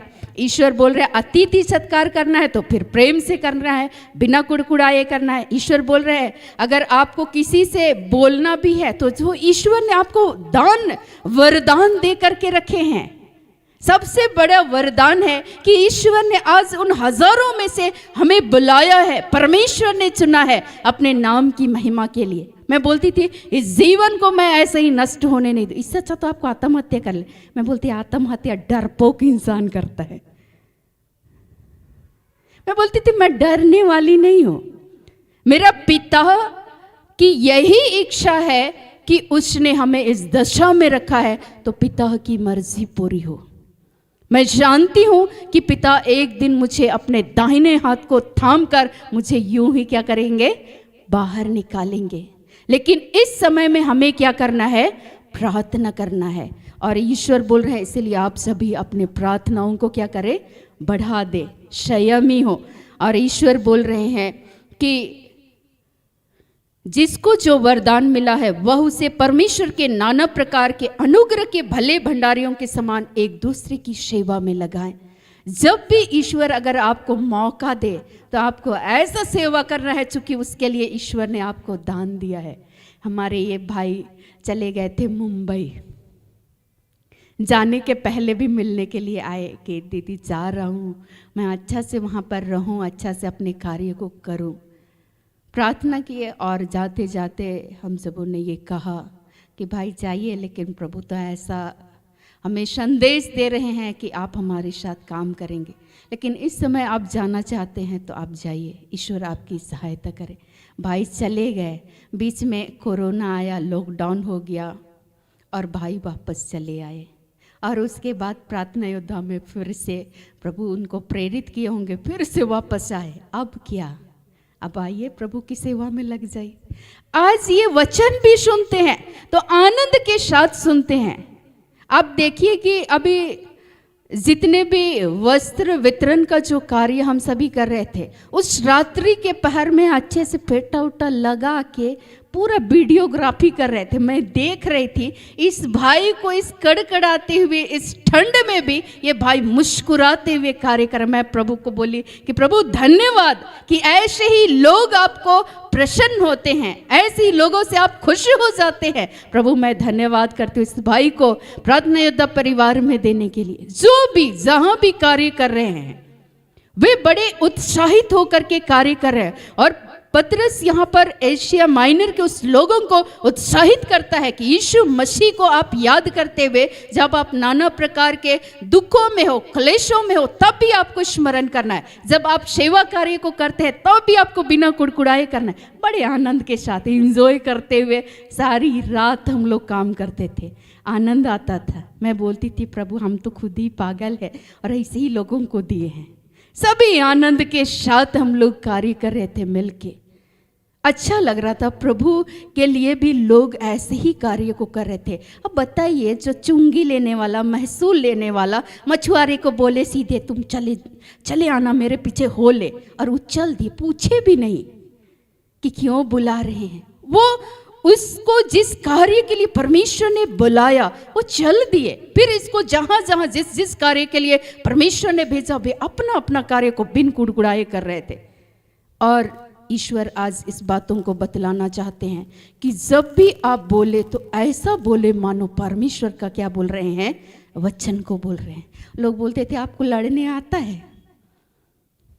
मैं एक बार अपने साथियों के साथ एक क्लास हमारा चल रहा था, उस क्लास में मेरे साथ कुछ ऐसी बातें हो गई थी जो होनी नहीं चाहिए। पर उस समय मैं अपने साथियों को, मैंने अपने सहेलियों को कहा आज तो हम पक्का इस व्यक्ति को हम बोलेंगे। तो वो लोग बोले कि लड़ने आता है, तो हम बोले आ जाएगा, वक्त आएगा। तो हम लोग देखना चाहते हैं कि तुम कैसे बोलती हो। सब पूरा उत्साहित थे, 17-18 मेरी जो सहेलियाँ थे सब उत्साहित थे। अब ये कैसे बातचीत करेंगे। मैंने कहा इधर आइए, बड़ा प्रेम से बुलाया। हम बोले बैठिए यहाँ, तो आप ही से कुछ बात करना है। तो वो लोग भी अपने साथियों को बुला करके लाए, पता नहीं ये क्या बोलेंगे। मैंने कहा कि आपको यही शिक्षा आपके माँ बाप लोग दिए, तो मेरा मुंह देख रहे हैं।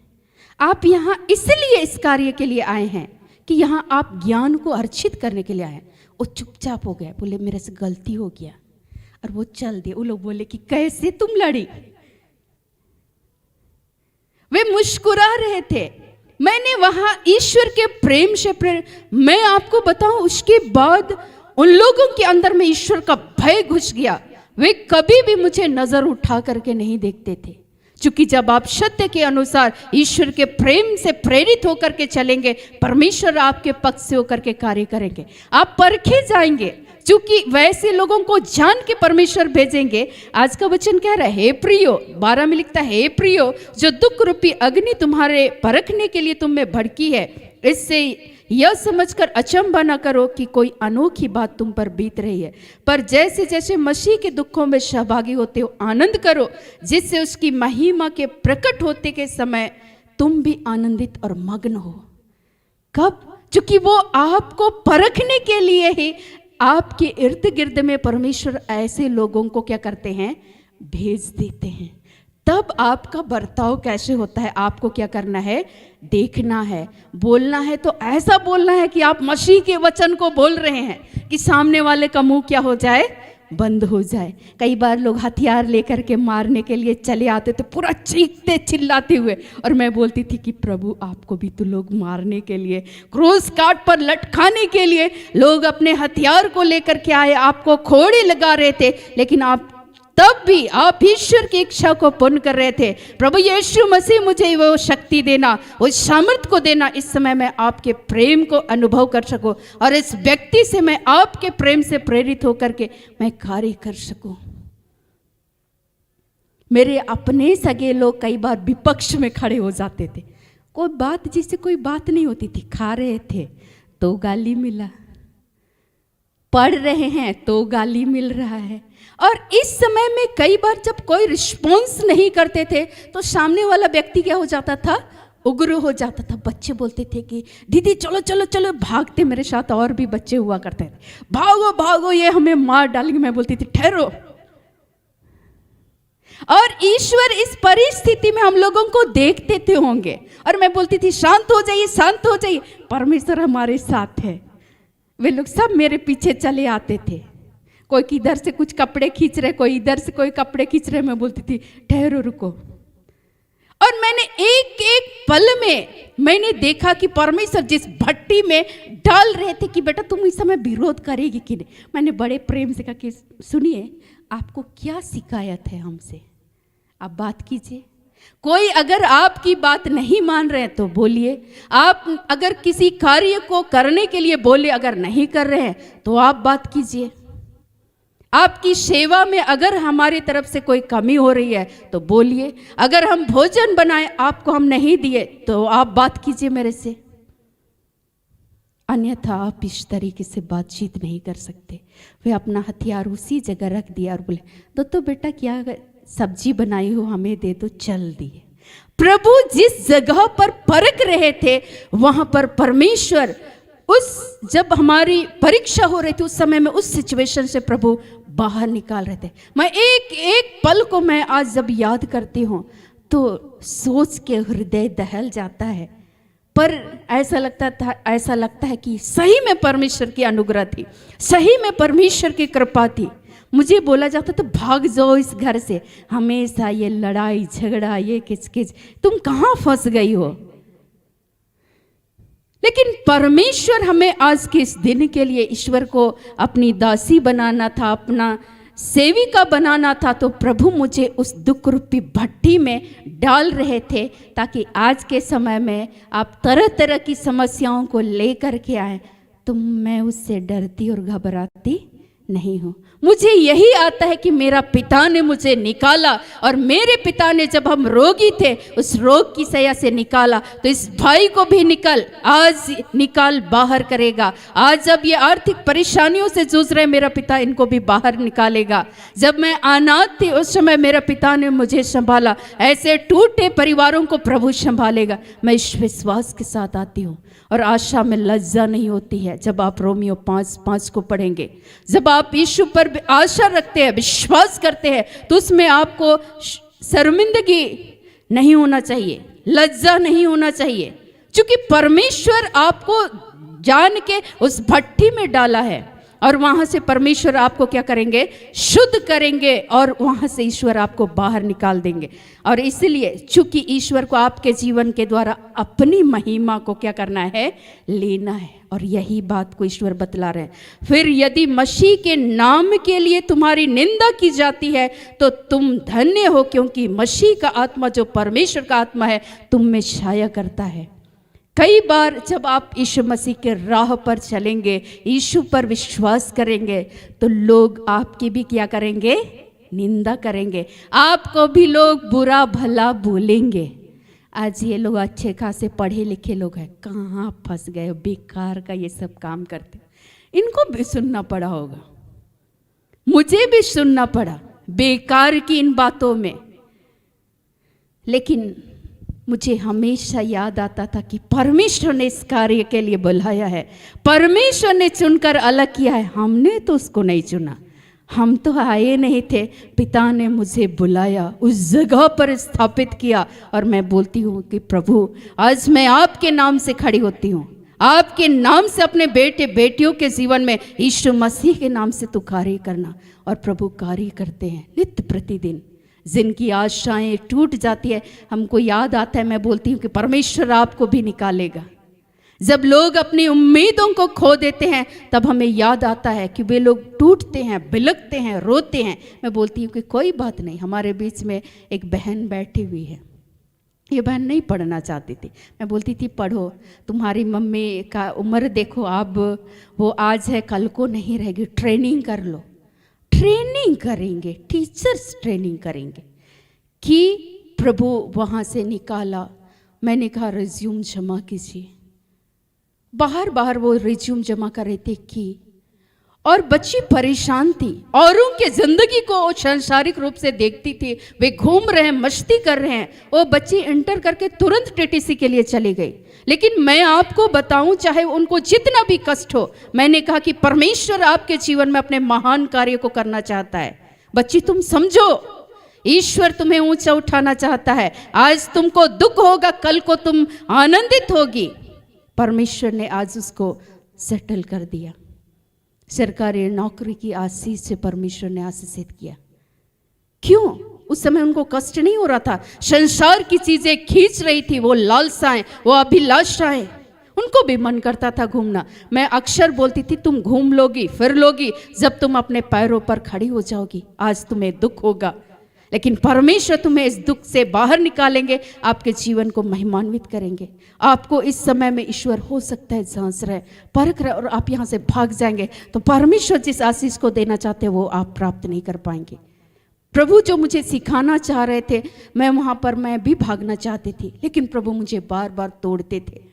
बार बार प्रभु सिखा रहे थे। मुझे याद आ रहा था, घोंसले को बार बार तोड़ कर उसने चाह कि सीखे हम उड़ना उसे, परों पर उठाया उकाब की तरह, ताकि हमको चोट न लगे, परम पिता की हम स्तुति। तब तो आज स्तुति कर रहे हैं, तब तो आज बोल रहे हैं। आज आप निराश न हो, संयमी बने। न्याय का समय आने वाला है और परमेश्वर जब आज आप दुखों में हैं, परेशानियों में, यीशु दुख को उठाए और ईश्वर पिता ने फिर से उन्हें पुनर्जीवित किया और महान बनाए। वो यीशु आज आपको महान बनाएंगे। रोमियो में भी लिखता है, रोमियो 8 का 17-18 को जब आप वचन को पढ़ेंगे, उस दुख में आप पढ़ेंगे और उस दुख से प्रभु आपको क्या करेंगे? बाहर निकालेंगे। लेकिन कोई उस दुख में पड़ना नहीं चाहते, बस सुख ही सुख चाहिए। भाई ऐसा नहीं है, इधर आना है, आपको ईश्वर को महान बनाना है तो उससे पहले कोड़े भी लगाएंगे, लोग आपकी निंदा करेंगे। यीशु मसीह की लोग निंदा कर रहे थे, तब ईश्वर बोल रहे खुश हो और मग्न हो। तुम्हारे पहले के नबियों को भी इस तरह से सताया गया था। इसका पुरस्कार आपको ईश्वर पिता स्वर्ग में देंगे। आपको खुश होना है, मग्न होना है। आपके तरफ से परमेश्वर कार्य करेंगे, यीशु मसीह कार्य करेंगे। हमेशा उसके जीवन को याद करें। और दूसरी बात है कि हम लोगों को कंट्रोल करना है, संयमी बनना है। आज हम लोग अपना संयम को क्या कर देते हैं? खो देते हैं, अपने धैर्य को खो देते हैं, पेशेंस खो देते हैं। पौधा आज लगाया, अब हम सोचेंगे कल ही, आज हम लीची लगा दे और हम सोचे कल हम पक्का फल खाएंगे, मिलेगा? नहीं मिलेगा। उसको भी धूप, पानी, आंधी, छाँव सब मिलेगा, तब वो धीरे धीरे बढ़ेगा, तब फल आएगा। ऐसे ही प्रभु हम लोगों के जीवन में आंधी, पानी, तूफान भेजते हैं और हम लोगों को परखते हैं। आज तब अपने आप को आप क्या करें? धन्य समझे। दुख हो, विरोध हो रहा है मतलब आप धन्य हैं। लोग आपके लिए भला बुरा बोल रहे मतलब आप धन्य हैं। आपको खुश होना है। मैं खुश होती थी, किसी योग्य तो है, अयोग्य को प्रभु चुनते, कोई बात नहीं। लोगों को और पब्लिक नहीं मिला बुरा भला बोलने के लिए, हम ही सही। लोगों को कोई नहीं मिला, लोग यीशु को सुना के जा रहे थे। बोले कोई बात नहीं प्रभु, आप तो ईश्वर के पुत्र थे, आपके पास शक्ति था, मेरे पास नहीं है, तू अपनी शक्ति को देना। फिर मुझे याद आता, जो मुझे बल प्रदान करते उनकी सहायता से मैं सब कुछ कर सकता। हमारे बीच में फुलमनी दी है, इनके परिवार के लोग इनके विपक्ष में खड़े हो, या तो तुम ईश्वर को मानो या तो फिर छोड़ दो। इसने ये डिसीजन लिया, चाहे जो भी स्थिति हो मैं ईश्वर को मानूंगी, ईश्वर के राह पर चलूंगे। दुख हुआ, उनके अपने लोग बिछुड़ गए, लेकिन ईश्वर को धन्यवाद हो कि प्रभु ने आज उन बिखरे हुए उस रिश्ते को प्रभु ने पुनः जोड़ दिया। पहले प्रभु क्या करते हैं? तोड़ते, उसको उस भट्टी में प्रभु डाल रहे थे, पका रहे थे, तब वो पकती नहीं तो आज यहाँ नहीं होती। और दूसरी बात, उनके परिवार के लोगों के साथ मेल मिलाप नहीं होता। आज भी घर जाती है, आज भी मेल मिलाप के साथ रहती है। तो सचमुच में प्रभु हमें बाहर निकालते हैं।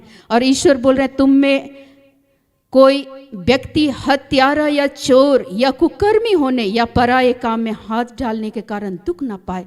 अगर आपको गलत करने के एवज में दुख मिल रहा है तो ऐसा नहीं होना चाहिए। गलत करने वाला को तो मिलेगा ही, लेकिन जब आप अच्छा काम करेंगे तो दुख मिलेगा, तो आप क्या हैं? धन्य हैं। पतरस में लिखता है कि आप इसीलिए बुलाए गए हैं। किस लिए? दुख उठाने के लिए।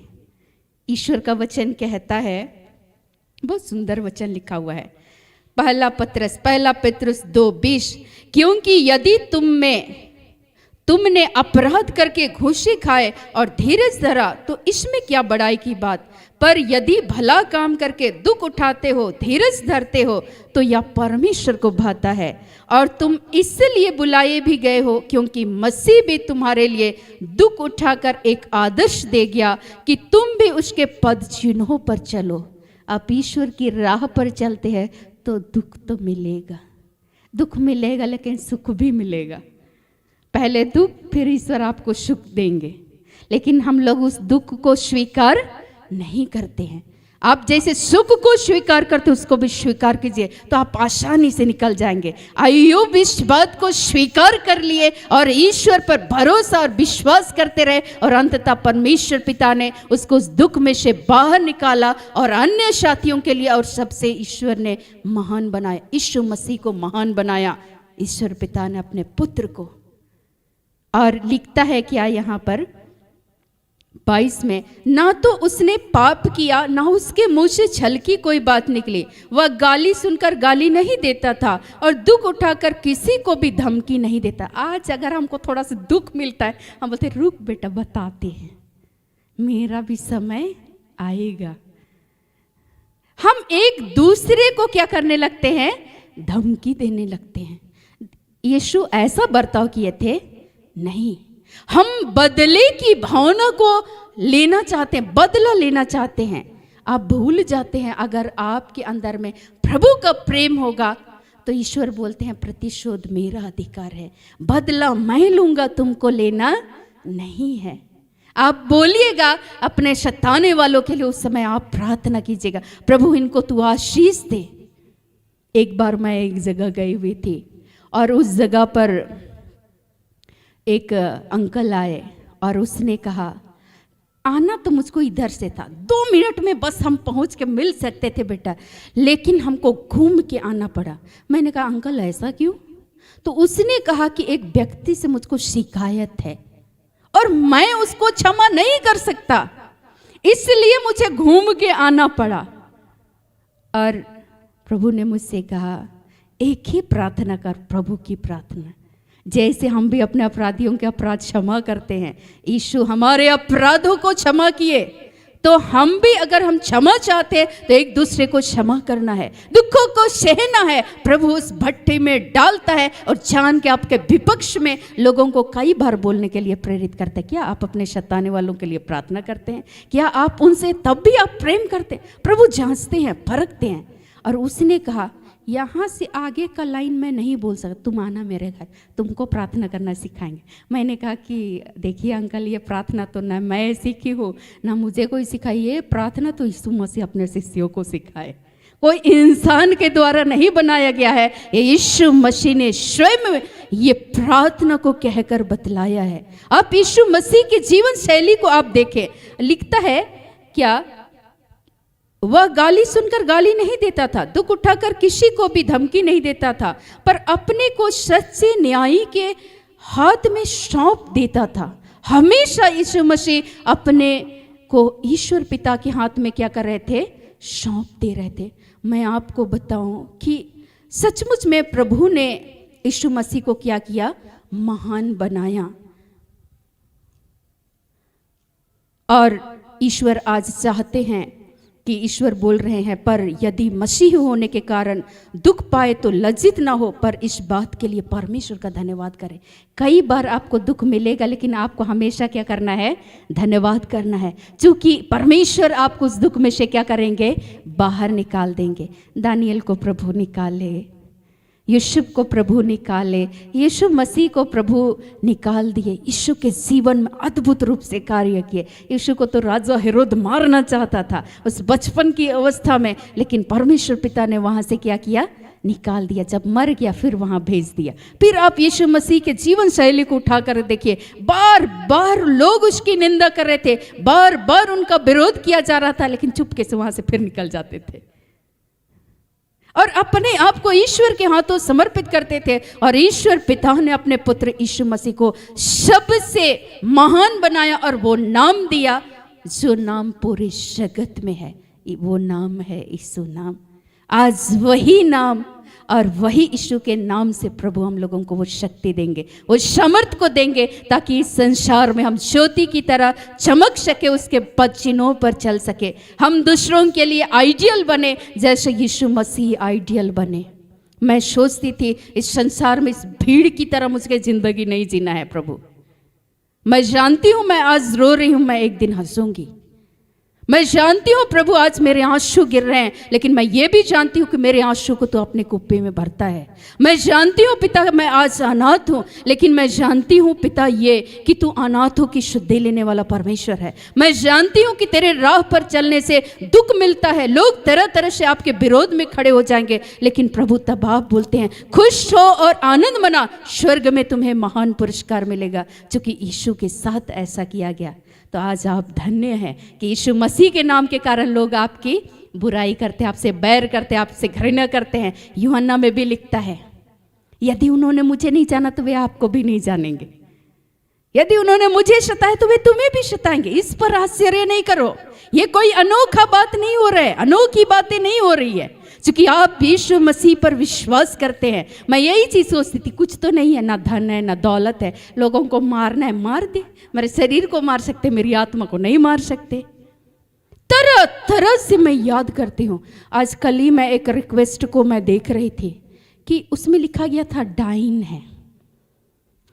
मुझको याद आ रहा था डाइन तो लोग मुझे भी बोले, मेरे घर में भी बोले, पूरे पीढ़ियों से विरोध किया जा रहा था, समाज से अलग करना, कई तरह के उस अत्याचारों को झेलते हुए, उस जुल्म को सहते हुए भी मैं बोलती थी ईश्वर पिता इन लोगों के बीच में भी मैं उसी प्रेम से मैं बातचीत कर सकूं, उसी तरीके से मैं इनका सम्मान कर सकूं, मैं उसी दृष्टिकोण से इन लोगों को देख सकूं। पिता आपका दृष्टिकोण को देना, अपना स्वभाव को देना बहुत कठिन था, बहुत कठिन था। मैं रो नहीं सकती थी, मैं झगड़ा नहीं कर सकती थी, दुख होता था और छुप छुप के इसीलिए रो लेते थे।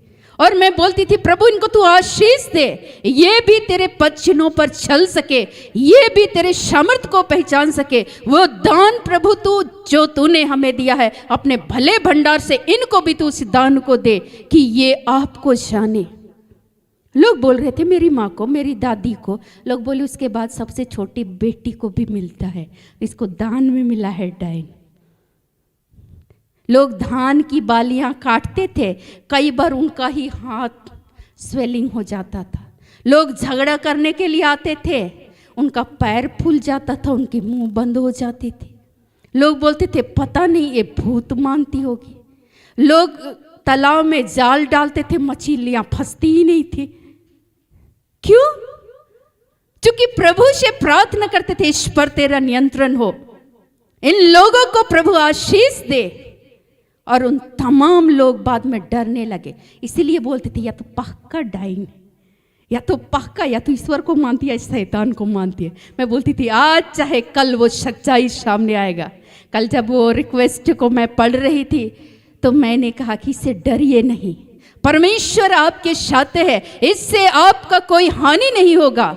लोग आपको भी, आपकी भी निंदा करेंगे, तब ईश्वर बोलते क्या हो, खुश हो। मेरे शक्ल से लगता है कि सारा चीज झेल के आए हैं। आज आप छोटी छोटी दुखों को जब अपने जीवन में आते हुए देखते हैं, झुंझला जाते हैं। कभी मेरे साथियों ने, बहुत सारे लोगों को मैं नहीं बतलाती थी, मैं बोलती थी रोज रोज दिन का ये काम है और प्रभु एक दिन निकालेगा, समय आएगा तब लोगों को पता चलेगा। आज जब मेरे सहेलियों को पता चलता है, बताओ लड़की तुम इतना दिन में कभी भनक तक लगने नहीं, इस तरह के वे शब्दों को बोलते। मैंने कहा कि किस किस को बोलो, किस किस बातों को मैं बोलती आप लोगों को बतलाती।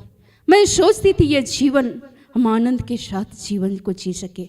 जब भी हम बोले तो प्रभु ऐसा बोले कि एक दूसरे को उत्साहित कर सके। आपका जीवन भी ऐसा ही हो। प्रभु आप सबों को आज के संपूर्ण वचन से आशीषित करे। आज हम सबों ने सीखा संयमी होकर हम लोगों को प्रभु से प्रार्थना करना है, सांसारिक होकर के नहीं, लेकिन प्रभु में होकर। जब आप प्रभु में होकर चलेंगे, दुख तकलीफें आएंगी, आपको अतिथि सत्कार कुड़कुड़ा के करना नहीं है। जब भी बोलना ऐसा बोलना है कि सामने वाले के लिए आशीष का कारण हो। लेकिन आपको दुख भी मिलेगा, लेकिन वो परखने के लिए होगा। उससे प्रभु आपको क्या करेंगे, बाहर निकालेंगे। और ऐसा यीशु मसीह के साथ हुआ। किसी और को याद करने की ज़रूरत नहीं है, यीशु को याद कीजिए, आपको शक्ति मिलेगा। इसलिए मुझे यीशु मसीह का वो दृश्य दिखाई देता था, कांटों का ताज, और उससे टप टप खून गिरता हुआ आज बेदी में लगा हुआ है। और मुझे बार बार प्रभु दर्शन देते थे, और उसको देखकर मैं बल शक्ति को प्राप्त करती थी। प्रभु आज आप सबों को वो शक्ति दे, वो सामर्थ दे, वो अभिषेक दे कि हम निरंतर प्रभु में और भी आगे बढ़े। आइए आज के हर एक वचनों से प्रभु यीशु मसीह हम सबों को बहुत आयत की आशीष, अनुग्रह और कृपा प्रदान करे। आमीन।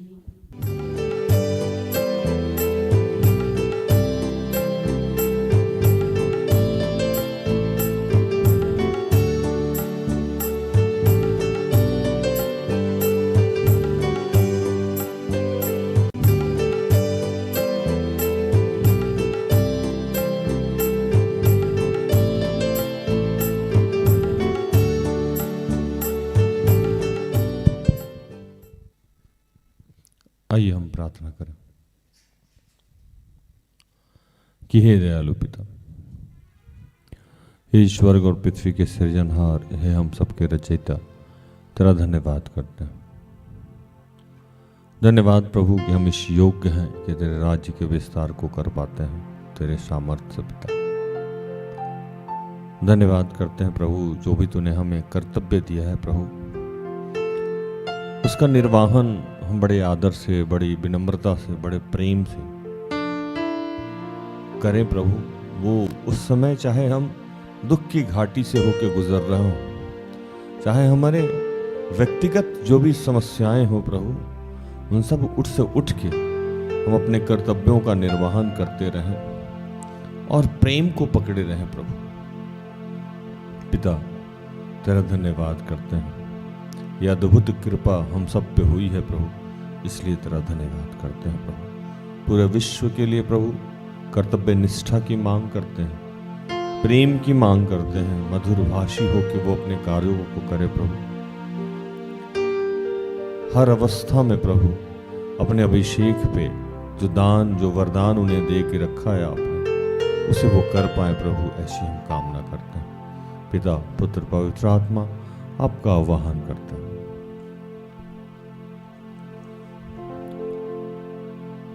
यीशु नाम, यीशु नाम, यीशु नाम, यीशु नाम, यीशु नाम।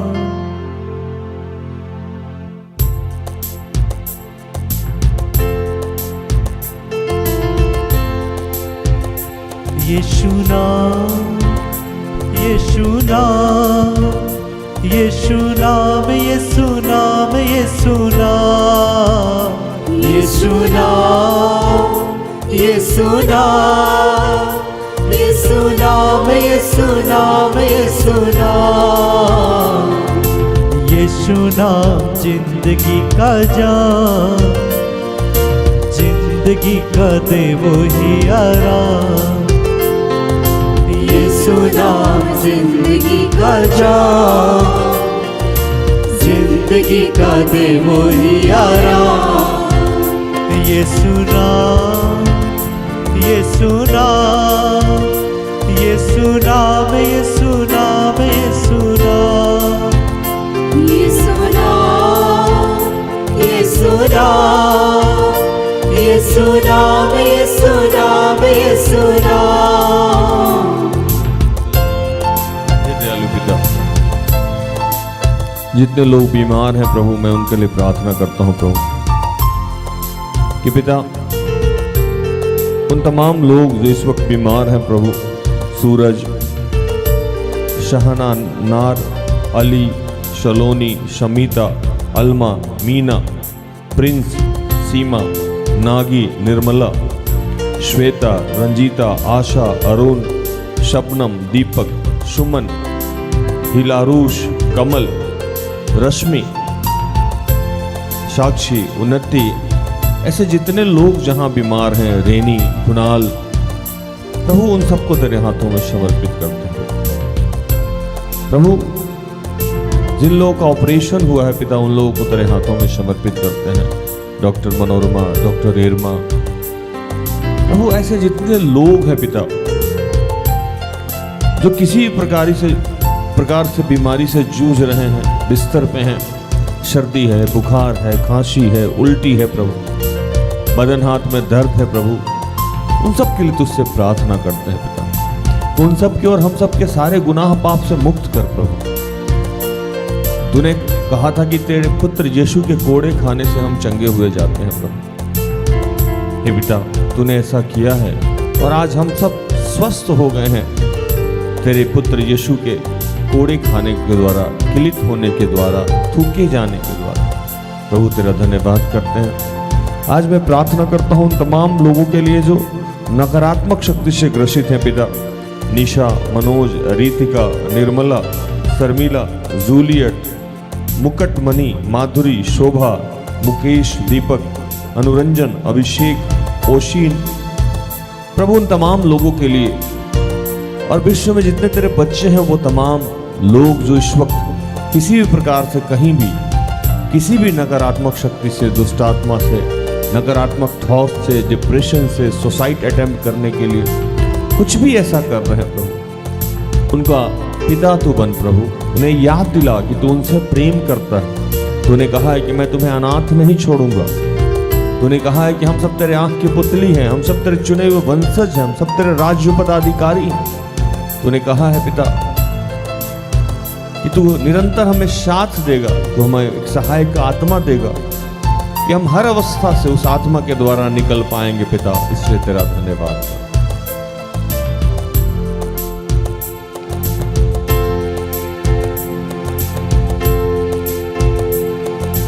यीशु नाम मुक्ति दिलाए, अंधेरों में राह दिखलाए।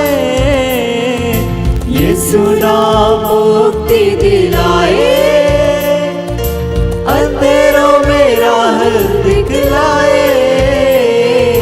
खोल दे वो बंद आसमां, जिंदगी का दे वो हियारा।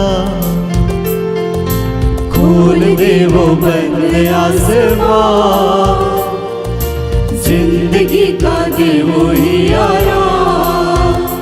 ये सुना, ये सुना, ये सुना, मैं ये सुना, मैं ये सुना, ये सुना, ये सुना, ये सुना, ये सुना, ये सुना। हे पिता, जितने लोग नशे से ग्रसित हैं प्रभु, मैं उनके लिए प्रार्थना करता हूँ। जितने लोग एग्जाम और पढ़ाई के लिए प्रार्थना चाहते हैं उनके लिए प्रार्थना चाहता हूँ। जितने लोग पवित्र आत्मा के लिए प्रार्थना चाहते हैं, जो लोग पारिवारिक प्रार्थना चाहते हैं, जो लोग संतान के लिए प्रार्थना चाहते हैं, जो लोग ट्रांसफर के लिए प्रार्थना चाहते हैं, जो लोग विवाह के लिए प्रार्थना चाहते हैं, जिन लोगों का कहीं पैसा फंसा हुआ है वापसी के लिए प्रार्थना चाहते हैं, जो किसी अन्य समस्या में है वो प्रार्थना चाहते हैं, जो यात्रा में हैं उनके लिए मैं प्रार्थना करता हूँ। जिनका भी आज जन्म दिवस या मैरिज एनिवर्सरी है, मैं उनके लिए प्रार्थना करता हूँ। शलीना, नेल्सन, रोनी, सुरसेन, कुशल, प्रभु इन तमाम लोगों के लिए मैं तुझसे प्रार्थना करता हूँ कि प्रभु इनके जीवन को सफल करना। प्रभु इनके जीवन में जो भी दुर्बलताएं हैं, जो भी परेशानियां हैं, उनसे इन्हें मुक्त करना प्रभु।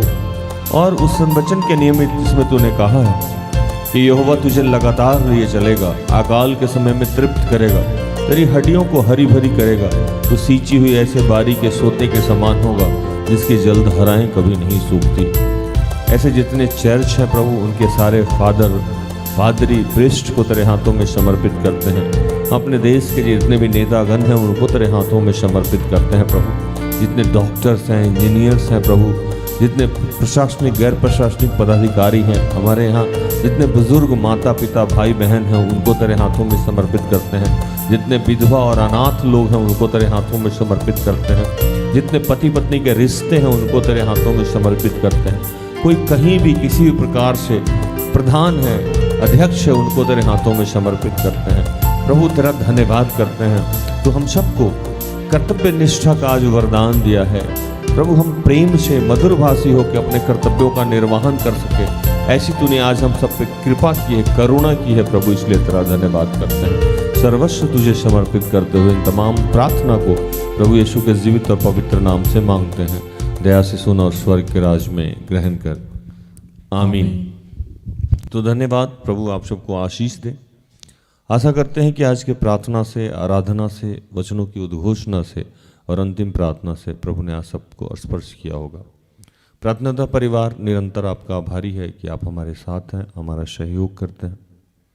जितने लोग हमें दान, दशमांश, श्रम या किसी भी अन्य तरीके से हमारा सहयोग करते हैं या किसी भी सेवकाई का सहयोग करते हैं, प्रभु उनको आशीषित करे।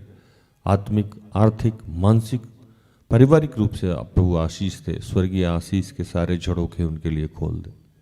प्रभु आपको आशीष दे। कल संध्या हमारी आपकी फिर से मुलाकात हो जाएगी। तब तक के लिए स्वस्थ रहें, सुरक्षित रहें, सरकारी नियमों का पालन करें, प्रभु के आदेश का पालन करें। जैसा मैं रोज़ कहता हूँ कि हम सब में बहुत सारी दुर्बलताएं हैं, कृपया हमें क्षमा करें और हमारे लिए प्रार्थना करें। प्रार्थना योद्धा परिवार अगर आपके किसी भी कार्य में सहभागी हो सके तो हमें संपर्क करें। हम सब अपने आप को धन्य समझेंगे। प्रभु आपको आशीष दे। जय यीशु, यीशु सहाय। Praise the lord. Good night, good bye.